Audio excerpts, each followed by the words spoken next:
to a great episode of the Beyond Normal podcast. We have a very special guest today who is focusing on that next generation of leaders. She's building the model of servant leadership into her business, making sure that we all understand what that means for those who are leaders out here starting their own businesses. We got to have that right mentality. So today we'll be joined by Lacey Farrow. She is the founder of Farrow Coaching Consulting. I want to bring Lacey to the stage and let's get this conversation going. How's it going, Lacey? I am great. Thank you so much for having me on. I just want to say hi and just happy about life and happy about business. Definitely. What a wonderful day to be having this conversation with you. We're going to kick things right off. Want to let you kind of have the floor and tell everybody, what got you to this point now, where you're a founder of this business here and what you're building. Yes. I originally started in therapy, as a counselor and moving into clinical psychology. I wasn't doing business at all. I was just in a completely different space, helping people, having conversations with all kinds of people, from young people to all the way to people in their 80s. And I got to a place where I had work experiences, and unfortunately, they weren't great work experiences. And in those environments, some of the turmoil, some of the chaos was just so beyond what you would normally think of, that I just started having all these hypotheses about work. And I just started having all these ideas about how can the workplace be better? How can leaders really improve the relations and culture of their workplaces? And how would people actually want to show up? What would make people actually want to be excited about coming to work versus seeing all these negative outcomes? People, saying, hey, I'm too sick to come to work. And my doctor is saying that this is a toxic place for me. So from that space, I began to have ideas, and it trickled into an interest. I got into business psychology, and I'm now a business psychologist. I studied all kinds of interesting aspects of great leadership and poor leadership. And through a lot of my experiences in the workplace as a consultant, as a corporate strategist, I was able to build great relationships, great mentorship that helped me to really understand, how do I put this dream, these ideas that I have in place to actually be able to help actual entrepreneurs and organizations. And just from all the great mentorship, I was really able to sit down and put a plan in place to have an actual business instead of just, working for others, which is great, but I was able to actually put my dream into reality. Got it. I love that, and taking those experiences, your experience in your professional, in your career, right? Something that you're passionate about and building it out further. I'm curious, when you were naming your business, was there is there a particular reason why you wanted your last name in the business? So because it's always cool to see founders kind of own, set the stage for the business being about, a part of them. So I'm curious, like, as you were going through the naming of your business, why choose that name and make sure that your last name is included? That's a great question. When I was thinking about some of the foundational aspects of this business, I really wanted my mark to be on there. I see businesses that sometimes look a little bit more generic, but I really wanted something that was built for me and that would represent my vision.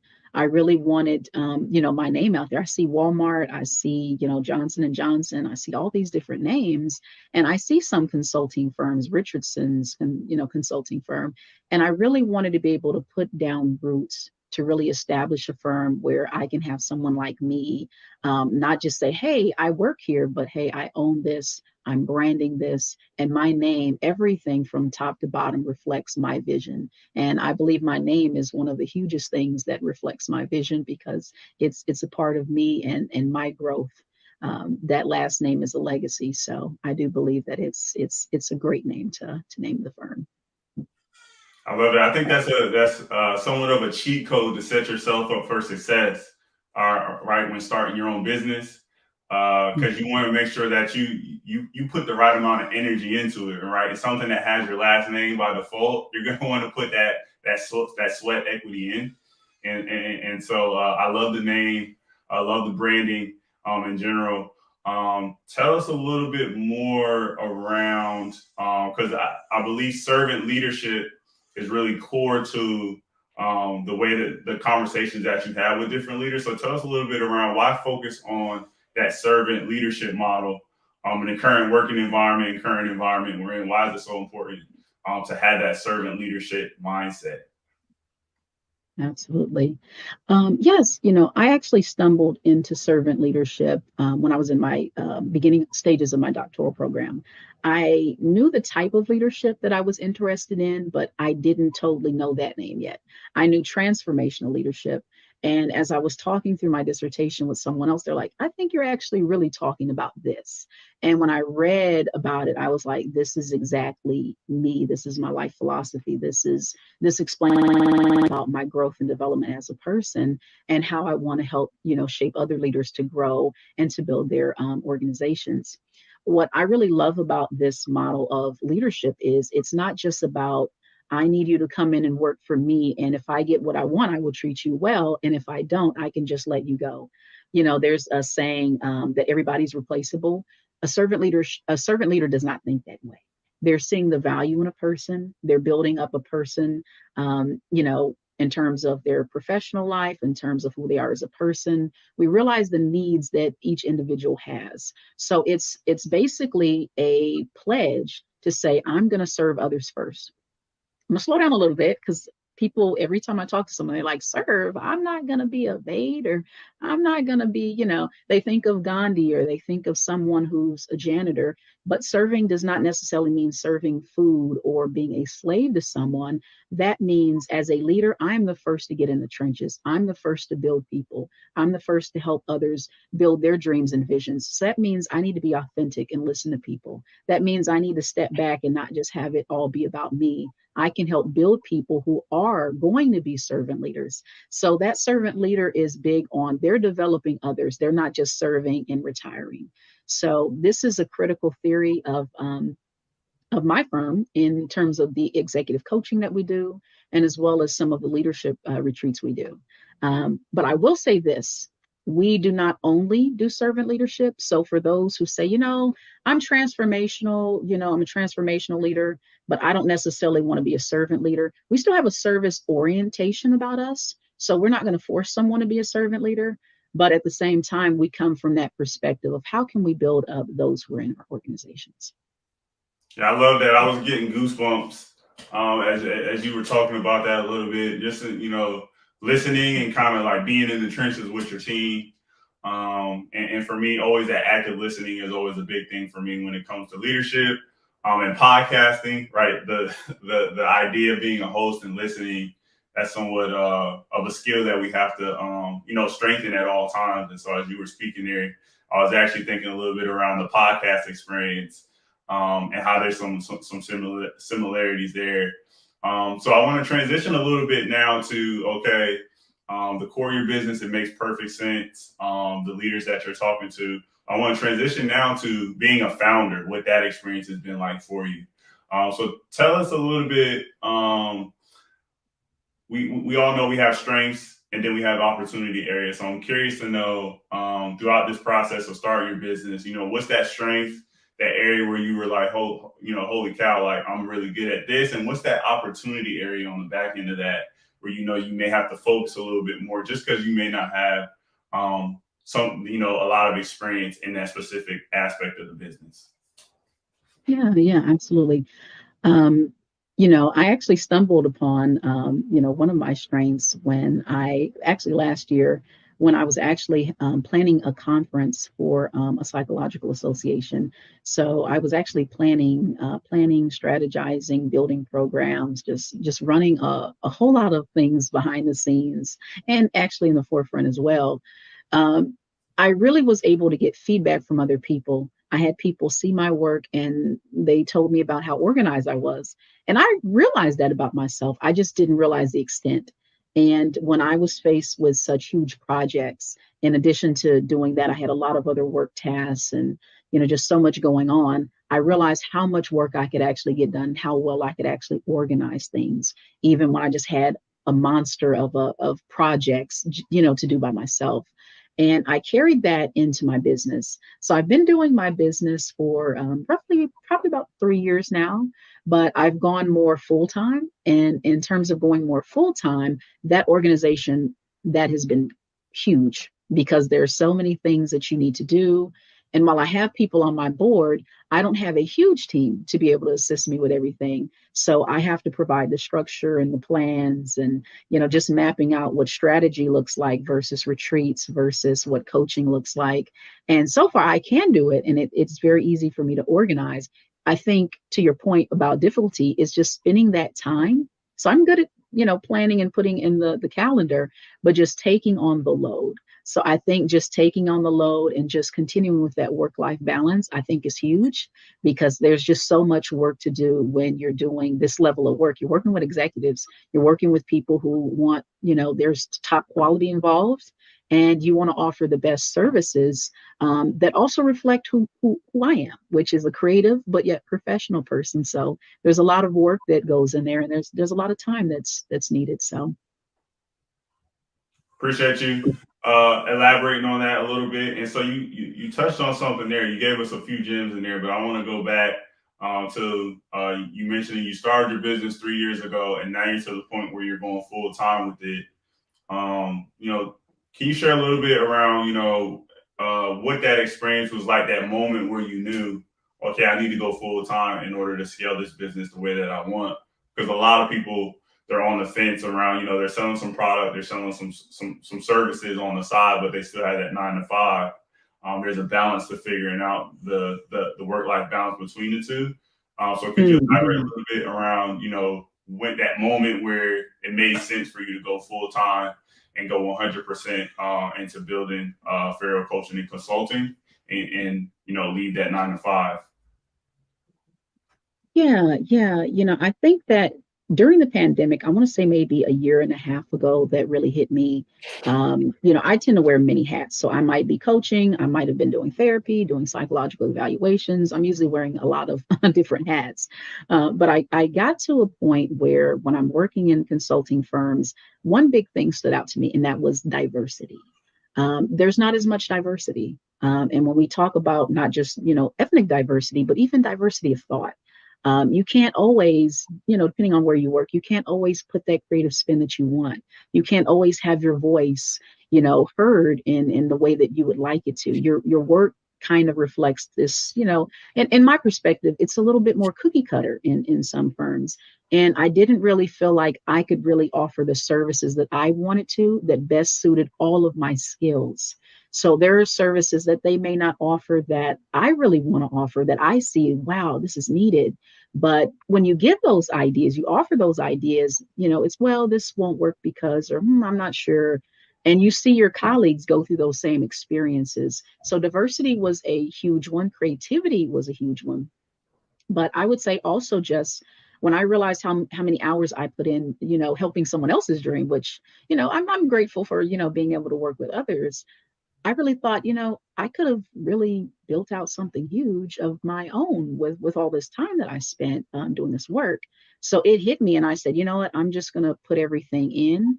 I said that about a year and a half ago. I took a sabbatical, a working sabbatical, and I just put everything in planning and really, outlining, what do I want this to look like? Where am I going? Who do I want to help? And I just had to go through that process, and it made a difference for me, and I'm so glad that I did. Appreciate you elaborating on that. And it seems like you were very thoughtful, meticulous going through that, and you made the decision like your own. I think that a lot of times, people out here trying to figure out, what's going to be that revenue, that stream of income that they can go to, that they may be passionate about. Some of those outside influences take hold. But it seems like you kind of made sure like this was a decision you sat down and you thought about all the way through. So love hearing that.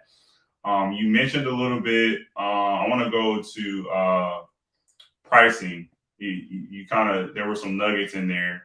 Your model, right? Correct me if I'm wrong. Is typically B2B, like you're servicing a lot of executives and business, business owners and things like that. So I'm curious.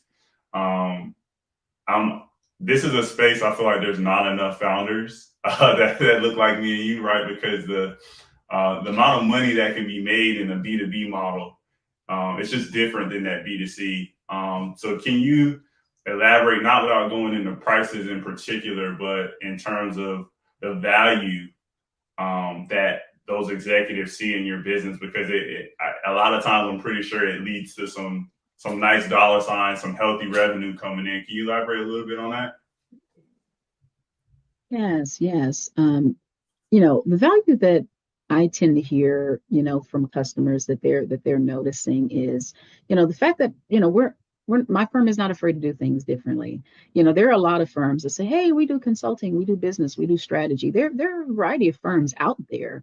And, one thing I notice is the methods tend to be about the same. We do reports or, hey, we'll coach you, we'll advise you. It's kind of the same assessment, same models. One of the things I bring in is leadership development. And what I mean by that is we are growth focused, we are maturity focused.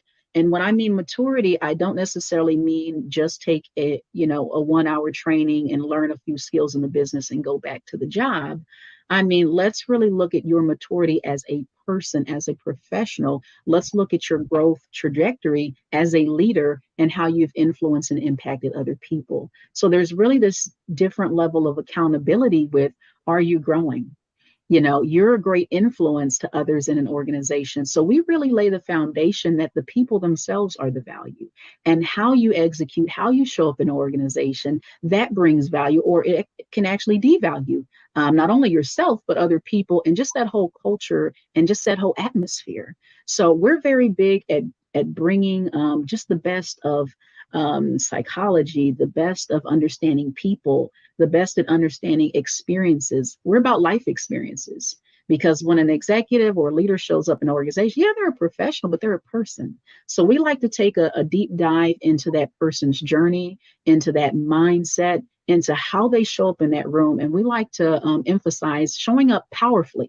So I want to clarify with servant leadership, that doesn't mean we show up meek or, we're bowing or we're cowering. We're showing up powerfully. So if you think about courageous humility, I have power and strength in being able to serve people because I know how to do that well. So we help people understand, how do I do that? How do I not be overbearing, but how do I also not cower? How can I meet in the middle and have something where people actually want to follow? People want to show up at my doorstep to work with me. And these are some of the ideologies that we help translate into actual action and tangible plans, so that we can see great outcomes, not just for the leader and the bottom line for the dollar signs for the business, but also for those people that work there, because they're important. They take what happens in the organization home. They take those experiences home, for better or worse, and sad to say, they take those experiences with them for a lifetime. They will remember what happened in your organization. So that's where someone like me comes into play. Dropping gems, Lacey. As you were talking there, like you touched on, okay, we know the tools. There's some general tools that are out there, reports and things like that, and ways that you can service your clients. But then there's a lot of value in like how you articulate that story, the story of the value that you add. And I think you did a great job there. And that's something that in the B2B space, that's why I'm so excited to see more founders such as yourself, because we know we all get that the tools are out here, the technology, it is where it is. There's ways, you can service $1 million accounts with Google Drive and some of these things that are out here. But I think it's really cool that you're focusing a lot on that story, and then the impact that you add is it's really yours to kind of shape and kind of curate what that looks like to your end client, your end customers. And so in that B2B space, I'm always excited. I'm looking forward to seeing more founders go into the B2B space, because again, it gets the creativity that I have, that you have, individuals in our families have. Like, that's a really good route for folks to go. That's sometimes it's not that it's overlooked; it's just not looked at enough. If you get what I'm saying there, Lacey. Yeah, absolutely.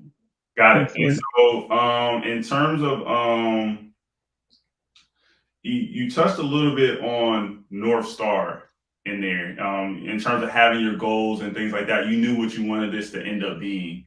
Now that you're at a point where you're full time, what does that North Star look like for you? Like we've called it in the past on this podcast, world domination, right? And what does that look like for you for this year, or even moving, long term, 5, 10 years down the line? What does that look like for you?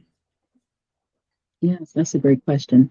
Yes, so my vision for this year is to really roll out a whole new framework to my leadership development retreats. So those development retreats are typically a partial or full day, like they're several hours long. And this is where I really get together and I'm able to work with either one entrepreneur or one executive. And sometimes we can have groups as well, or teams. But this is where we really sit down and we help, like you just mentioned, we map out their leadership journey. Where have you been? Where are you now? Where are you going? What is the significance that you're bringing? What is the meaning that you're bringing to this organization? We help really map out their power, their voice, and what it is that they want to be doing. So those retreats are really powerful. So that's a focus I really want to put a lot of energy into this year. I also have an assessment, so that should be rolling out. I'm hoping in the next 3 to 4 months at the latest. It's called the Cultural Humility Inventory. That assessment is actually something that can be used in organizations for recruitment purposes. If you just want training and development on, DEIB related topics, and also, when you want to go for like succession planning or promotions.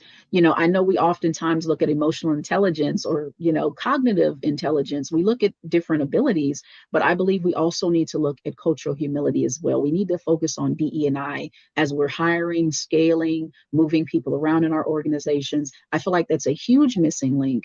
And this is something I would like to bring to the organizational space, as well as research. So academia can use it, but I'm really building this more so for organizations specifically. So I'm very excited about that. In terms of the next 5, 10 years, one thing that I'm working towards is I do a lot of strategy work. I really want to build out a strategic plan for having leadership development programs. So these would not necessarily be the retreats, they would be longer programs, 3, 6 month programs. And at some point in time, maybe in the next 10, 15 years, depending, being able to have leadership development centers. So being able to train other centers, whether that's domestic or even international, because I'm starting to build more international ties as well. So that is the that's the prize I have my eyes on right now. You said something in there, Lacey. You said retreats. So my question is, where are we going? Where are we going? Where are we going on those retreats? Are we going somewhere nice and sunny? Because if we are, then you kind of got me. You already got me sold. And when you have retreats, I know we all been in the house during this pandemic for the most part. So when you said retreats, that's what I was thinking. Somewhere lounging on a beach somewhere, but I'm pretty sure that's not what you meant by retreat, or is it? Is that it? To be honest with you, sky is the limit. Really, I have this creativity about me. So it can be virtual. However, I can also do in-person retreats. So if depending on if somebody, let's say they live in California and they're like, let's just go to Malibu, let's just go to the beach, let's just walk, let's just talk. We can do that.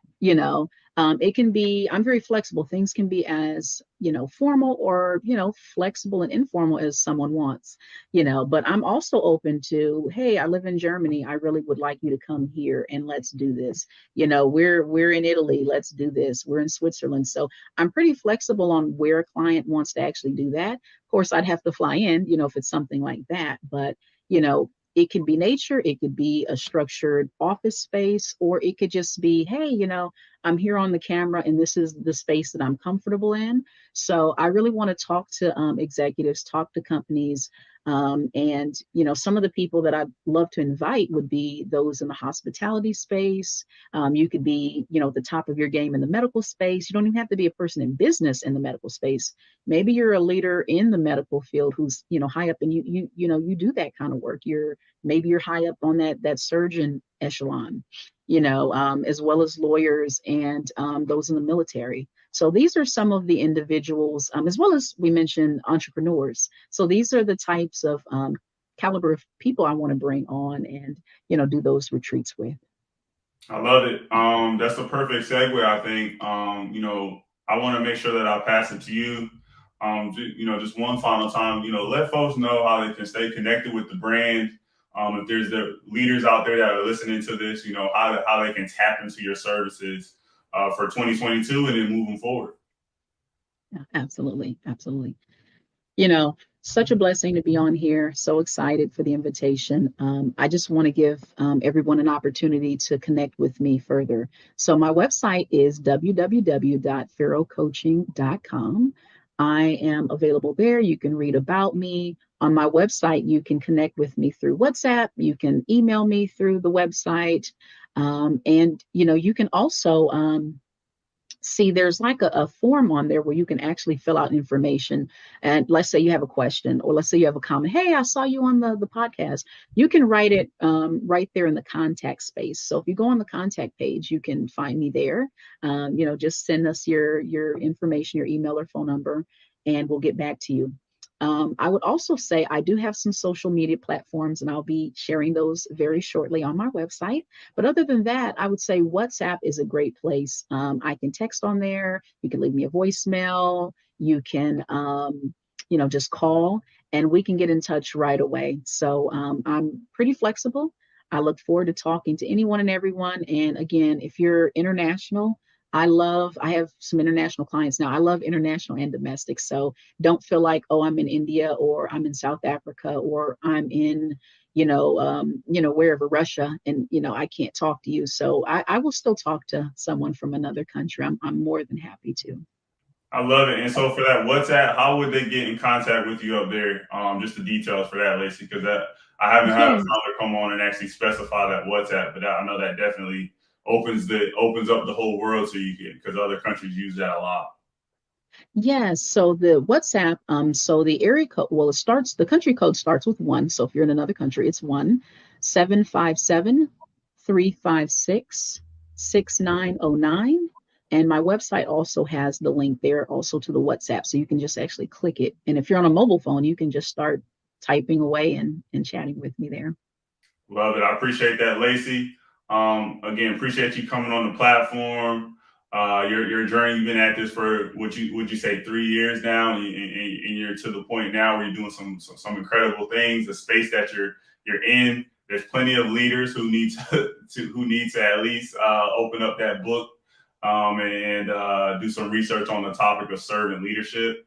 So definitely appreciate you, making that core to your business, and then working with these leaders out here, because we know that we've seen some examples of leadership needing some upskilling and things like that just over the pandemic the last 2 years.